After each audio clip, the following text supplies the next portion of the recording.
تو جو مشکلات اس کی طرف آئیں گی، جو مصیبتیں، بیماریاں، تنگیاں، وہ سب اللہ تبارک و تعالیٰ کی حکمت کے تقاضوں کے تحت آئیں گی۔ اب انسان یہاں گھبرایا رہے، مایوس ہو جائے۔ ایک بات اب ذرا یہاں صوفیاء کہتے ہیں، وہ بھی سمجھنے والی ہے۔ وہ کہتے ہیں کہ اصل بات یہ ہے کہ جس رب کی طرف سے تو کرم قبول کرتا ہے نا، اس کی طرف سے آزمائش بھی قبول کر۔ وہ کریم جو تیرے اوپر رحمت کے دروازے کھولتا ہے، کبھی اپنی حکمت کے تقاضوں کے تحت تجھے کسی مشکل میں ڈالے تو اسے بھی تھوڑا سا قبول کر۔ ایسا نہ ہو کہ میٹھا ہے تو فٹافٹ تو قریب کرے، اور اگر تھوڑا سا تجھے کوئی ترش رویے سے، ترش جگہ سے گزرنا پڑے تو پھر تو گھبرا جائے۔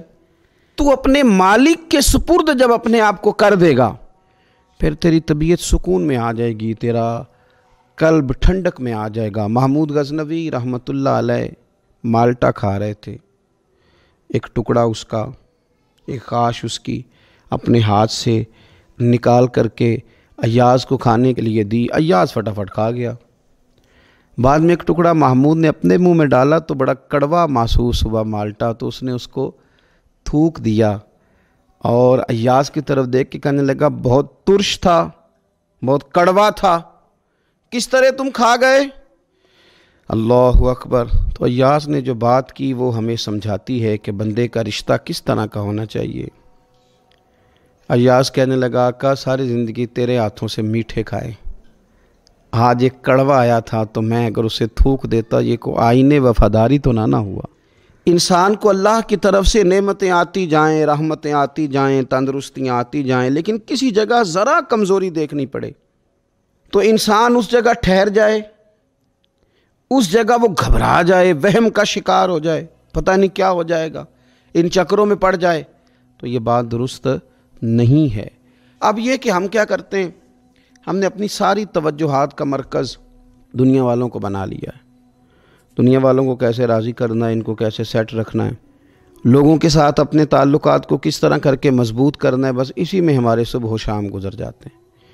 3-4 جگہوں پہ دعوت مل گئی ایک دن میں، ایک جگہ ولیمے پہ جانا تھا وہاں خود چلے گئے، ایک جگہ اصال ثواب کی تقریب تھی تو وہاں بیٹے کو بھیجا، اور ایک جگہ اور کسی معاملے میں دعوت تھی تو وہاں فون کر کے معذرت کر لی۔ کسی طریقے سے لوگ راضی رہیں۔ پھر کیا ہوتا ہے، پھر انسان کو یوں محسوس ہوتا ہے کہ اسے فٹ بال بنا لیا گیا۔ آپ لوگوں کی توقعات پہ کتنا پورا اتریں گے؟ بس آپ اپنے ضمیر سے پوچھیں کہ ہم اللہ اور اس کے رسول صلی اللہ تعالیٰ علیہ وسلم کے ساتھ اخلاص رکھتے ہیں، ہمارا دل اس پر مطمئن ہے جو کام ہم کر رہے ہیں، جو سفر ہم نے شروع کیا ہوا ہے وہ رب کی رحمت کی طرف ٹھیک بڑھ رہا ہے۔ باقی یہ کہ لوگوں کو راضی کرنے کی کوشش میں رہنا اور لوگوں پر توجہ رکھنا اور لوگوں کے معاملات ہر وقت دیکھتے رہنا، یہ چیز انسان کو کمزور بھی کر دیتی ہے اور بعض اوقات اسے لوگوں کے سامنے رسوا بھی کر دیتی۔ حضرت سیدنا عبداللہ ابن عباس رضی اللہ تعالیٰ عنہ موجود تھے تو رسول پاک صلی اللہ تعالیٰ علیہ وسلم نے انہیں نصیحت فرمائی۔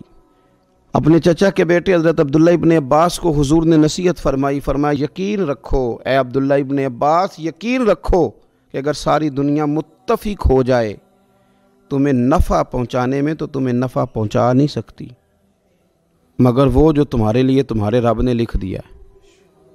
لوگ تمہیں نفع پہنچانا چاہیں تو پہنچا سکتے نہیں، اور فرمایا اگر ساری امت متفق ہو جائے کچھ نقصان پہنچانے میں تو نقصان پہنچا نہیں سکتے مگر یہ کہ جو اللہ نے تمہارے لیے لکھ دیا ہے۔ نہ تمہارا کوئی نفع کر سکتا ہے، نہ کوئی تمہارا نقصان کر سکتا ہے، ہوگا وہ جو اللہ کی مشیت کا تقاضا ہوگا، خدا کی رحمت کا تقاضا ہوگا۔ تو اب کرنے کا کام تو یہ ہے کہ ساری توجہات کا مرکز اللہ رسول کو بنایا جائے۔ آپ دیکھیے صحابہ کرام علیہم رضوان کو رسول پاک علیہ الصلوۃ والسلام کی مقدس زبان نور پر کس قدر زیادہ یقین کامل حاصل ہے کہ سید عالم صلی اللہ تعالی وسلم 313 سے کہتے ہیں کہ چلو جہاد کے لیے تو وہ نکل پڑتے ہیں، 1000 سے مقابلہ کرنا ہے تو وہ تیار نظر آتے ہیں۔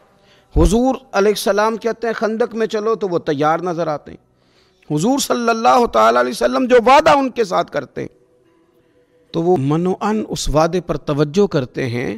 تو میرے عزیز یاد رکھنے کی بات یہ ہے کہ اگر ہمارا بھروسہ اللہ رسول پہ مضبوط ہو جائے، وہ وعدے جو ہمارے ساتھ ہمارے نبی پاک صلی اللہ علیہ وسلم نے فرمائے ہیں کہ سچ بولو گے تو نجات پا جاؤ گے، وہ جو نبی پاک صلی اللہ علیہ وسلم نے ہمیں فرمایا کہ 2 چیزوں کی تم مجھے ضمانت دو، میں تمہیں جنت کی ضمانت دیتا ہوں۔ یا رسول اللہ کون سی؟ فرمایا کہ 2 جبڑوں کے درمیان جو تمہاری زبان ہے اس کی مجھے ضمانت دے دو، اور ایک تمہاری 2 ٹانگوں کے بیچ جو شرمگاہ ہے تو مجھے اس کی ضمانت دے دو، میں تمہیں جنت کی ضمانت دے دیتا ہوں۔ تو وہ ساری چیزیں جو رسول کریم صلی اللہ تعالیٰ علیہ وسلم نے ہمارے لیے رکھی ہیں، ہمیں ان چیزوں پر توجہ کرنی، ہمیں غور کرنا ہے کہ یہ وعدے جو اللہ رسول نے ہمارے ساتھ کیے ہیں یہ سب سے زیادہ مضبوط ہیں۔ اسی طریقے سے اگر رحمت خداوندی کی طرف انسان کا خیال جائے، اللہ کے کرم کی جانب اس کی توجہ جائے، میرے رسول پاک صلی اللہ تعالیٰ علیہ وسلم نے ارشاد فرمایا، آپ یقین کریں جن لوگوں کی توجہ اس طرف ہو جاتی ہے کہ اللہ تبارک و تعالیٰ بڑا کریم ہے، اللہ بڑا مہربان ہے، اللہ بڑا کرم کرنے والا ہے، تو پھر خدا بھی ان پر بڑی ہی رحمت فرماتا ہے، پھر اللہ تعالیٰ بھی ان کے لیے بڑی ہی آسانیاں کرتا ہے۔ اس لیے ہمارے بزرگوں نے لکھا ہے کہ اپنے رب کے ساتھ حسن ظن رکھنا واجب ہے، ضروری ہے کہ تم اللہ کے ساتھ اچھا گمان رکھو، اچھا گمان۔